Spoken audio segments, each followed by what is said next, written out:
Good morning, everyone. What is happening? Welcome back to the channel. Welcome back to another video. There's no better day than new car day. We're going to pick up the new car, the new build on the channel.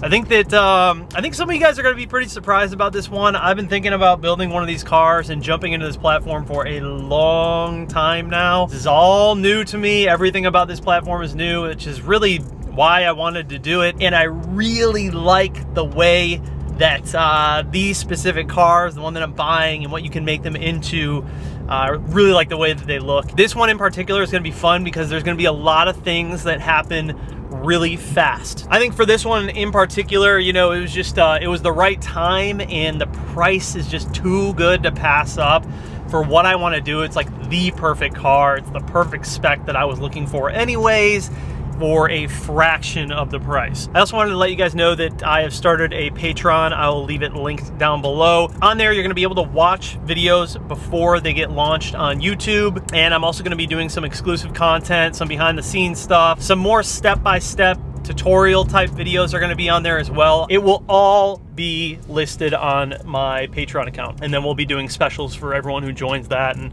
lots of cool stuff. So I got a lot of stuff in the pipeline planned for that. I've been wanting to start a Patreon for quite a while now, and I just decided to go for it. Said fuck it, let's just build this up and make it happen. That's the best way to learn about anything, is just dive in, kind of like we are with this new platform, with the car that I'm getting. So I'm pulling up to the bank now. I'm gonna grab this check, and I'm gonna show you guys what we are doing next. Got that check, baby, got that check. Let's go pick up this whip. You guys excited? Leave a comment down below right now. Guess what it is? Guess what it is? My guy got good taste in cars, bro.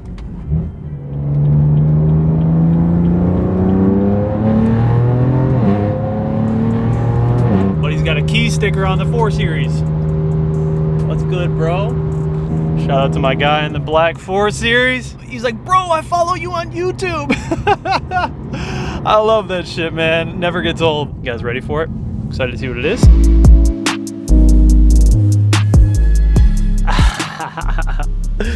Yes, sir. Welcome the 135 to the channel, my friends. Those are the headlights. They're going out to Bay Optics this afternoon. But let me show you guys what we have here. It is a 2009 135. So basically the story with this car is the old motor was blown. They pulled it out. They bought a new motor, which is inside. I'm going to show you guys that in a minute. But we're going to be refreshing that motor, throwing that back in this car, and then I am doing a complete 1M conversion to this car. So this will be a 1M clone, as they call it. If you guys are interested in all the parts that you actually need to do this, I'm going to have a spreadsheet linked down below that goes through every single part that is required to actually do this entire conversion. The only thing that is still up in the air right now for me personally are the rear arches. There's 2 ways to do the rear arches on the 1M conversion. You can either do the OEM complete rear quarter panel, which is about $1,300 per side, and obviously will require extensive body work, or there are a couple of people like Jay Meadows, a couple of other guys online that offer fender flares that are mimicked after the factory rear arches on the 1M.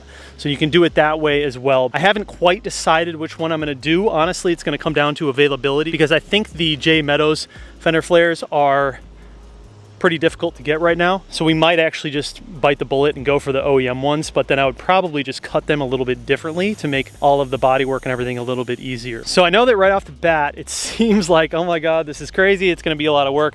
It's really not that bad. Everything is already in the car that I need for the most part. It's a manual transmission. It has red guts. I'm going to show you guys the inside on obviously the black. And then of course we have the motor inside. So while that motor is out, I'm going to be refreshing everything. I haven't quite decided if I'm going to stick with the twins or do a single turbo setup. More than likely, I'm going to stick with the twins for now, but I might just upgrade them. So since the motor is already out of the car, it's a great opportunity to just take care of all of the seals. We're going to do some VAC bearings and then also just attack the turbos as well, and might as well just do some upgraded turbos while we're at it. I'm not going to be making this a crazy like horsepower freak car. At least that's not really in the books for the plan right now, but I would like to see 500, 600 wheel out of this car as like a good street rat. More so than anything, I'm going to make it look really good. It's going to be a nice show street build. So I personally have been low-key obsessing over the 1M bodies on these cars, and I just think they look so freaking good. As easy as it would be to just go ahead and buy a 1M, well, one, it's gonna be very expensive, but two, I think it's really cool to build one, to really dive into the car and kind of make it your own. So I've been super inspired by a bunch of 1M clone builds lately, and this opportunity really just kind of fell into my lap. I was looking at a few different chassis, as you guys know, like E92s and E46s, but if you guys know anything about the 1 Series platform, so right now these are going in good condition for about 15 to 20K. Now this is a manual 2009 black on red. This is a really good spec. I will be completely transparent with you guys. I bought this car for $5,000 and I bought the engine for $2,000. So basically I will have this 135 up and running for about $7,000. It's gonna take us a couple of days labor to get the engine back in, get everything refreshed, get her all running good. And today I'm actually placing the order for all of the 1M conversion parts. So now is a good time to go ahead and plug all of my partners and sponsors that are part of this build already. We have Turner Motorsports on board, we have Bay Optics on board, we have Keys Motorsports on board, we have Euro Performance Center on board, we have Souvenir Motorsports on board, we have obviously CES Motorsports on board. So a lot of the same guys that support all the builds are going to be a part of this build as well. It is going to be really fun. This is going to be one of those builds that happens extremely fast. So today is August 10th. I think in a couple of months I can have this thing basically completely done to the point where it's like 90-95% to where I'm happy with it. 1M kit completely on, running a nice twin setup. It's not making too much crazy power, but it looks really good. It's streetable, and we can still dust some shit on the road. I think it's going to be a really fun build. So as you guys know, the N54, well, this entire platform is completely new to me,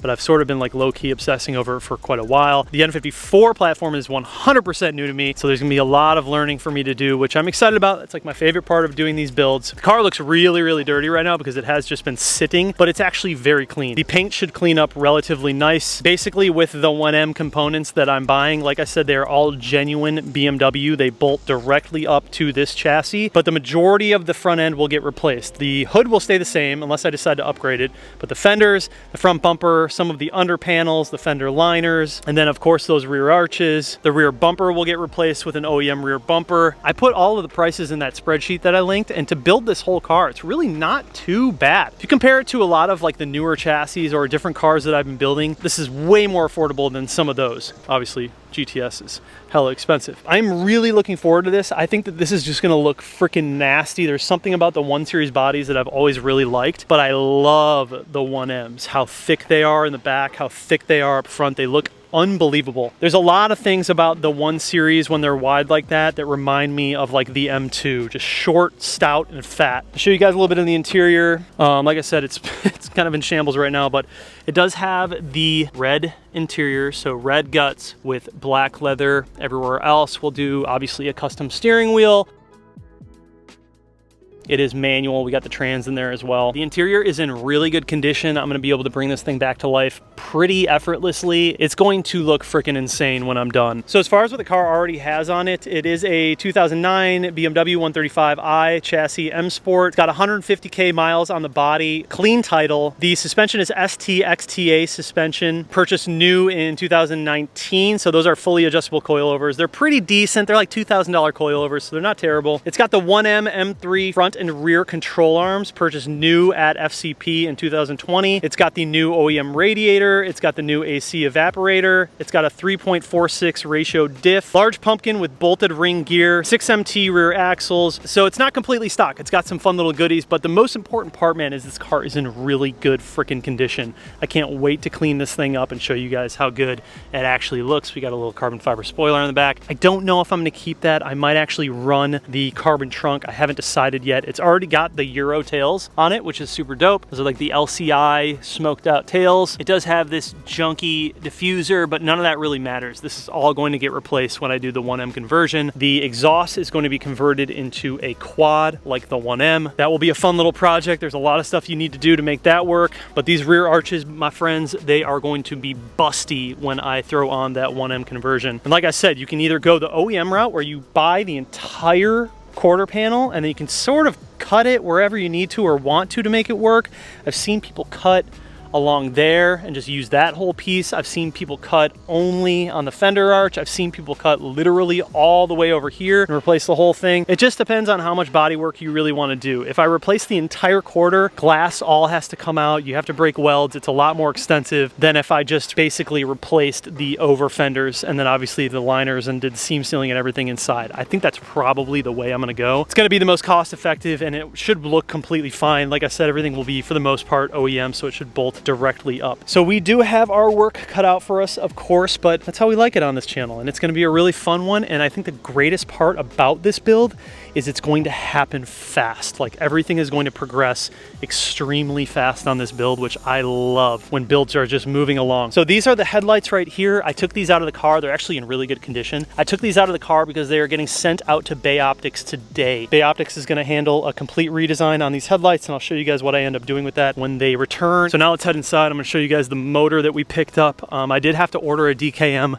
twin disc clutch for it, which is actually a similar clutch that I ran in the E36. Love the DKM twin discs. They respond almost like OEM, but can handle way more power. All right, so here is the new motor that is going in it, N54. Obviously, we're redoing all the seals. We're gonna do rod bearings on it. And then, like I said, while it's out, I'll probably just do some upgraded twins. I don't know which company I'm gonna use yet for the twins. There's so many freaking options with the N54s. And so that's kind of like what I'm researching right now. Guys, of course, can comment down below if you have any suggestions. I don't wanna go into a single turbo setup quite yet. I wanna do something that's kind of OE plus and go from there and just basically get this thing running as quick as possible. It doesn't have to be making monster power, but I do want to make some decent power, and I want to do so as reliably as possible. It's kind of tough to use reliably and N54 in the same sentence, but you guys get the idea. So I'm inviting N54s into my life. I'm inviting all the problems that come along with them, but I think it's gonna be a lot of fun, man. I think it's gonna be a really fun chassis to build on. And like I said before, compared to what I'm used to, these are so affordable. Like if I blow this motor up, $2 grand, and I can have it here in a week. It's really like nothing compared to some of the other cars that I've built and dealt with when, you know, losing a motor, God forbid. So that is the Sitch, man. I think it's gonna be really fun. I talked to my guys here. Also, look at this beautiful Heritage M4. I believe it's a Mola red on some LMs. Sheesh. Smart man brought it to CES to get his crank hub done. Wow, dude. Freaking sick spec. All right, so I know that was a ton of talking really fast, a lot of information being thrown at you, but that is the idea. We are doing a 1M clone build, and I am super excited to do this, you guys. As you guys know, I was looking at a bunch of different cars. I was trying to figure out what I wanted to do. In the back of my mind, I always wanted to do a 135 build. I just didn't know when the timing would be right, but this one just sort of fell into my lap in the price. Like I said, I got the car for $5 grand, and I can have this thing running for about $7 grand, 7,500 total all in. It's just kind of like a no-brainer. But I knew if I was going to do a 135 build, it had to be 1M parts. And as soon as I started researching it, I was like, oh my God, it's actually not that bad. For some reason in my head, I thought it was gonna be around 30,000 some dollars like that to make this thing into a 1M clone. Not at all, it's actually super affordable. The majority of your costs are gonna go into these rear quarter arches. But we're gonna get all of the other components, all of the other stuff for the front end and the like rear bumper, all of the under trays, the panels, all that stuff to do the 1M conversion. I'm gonna get that ordered today through Turner Motorsports. And then once I hear back from a few people, I'm gonna decide how I'm gonna tackle the rear section. But the first thing that we need to do is actually get this car running. So in the next couple of weeks here, we're gonna be cranking this out. I should have this car running by the end of the month. So we have about little over 2 weeks, about 3 weeks to get this thing completely running and on the street, and then it's gonna come home to me where I'm gonna work on it in my garage, which is mostly gonna be like all the cosmetic shit that we need to take care of. But yeah, you guys, I hope you are hyped for the 1 Series build, the 1M replica, the N54 engine. I think this is gonna be a lot of fun. It's gonna be a good challenge for me, and I think when I'm actually done with it, it's gonna look insane. All right, you guys, thank you again so much for watching the video. I appreciate you, love you. I'll see you in the next one. Peace.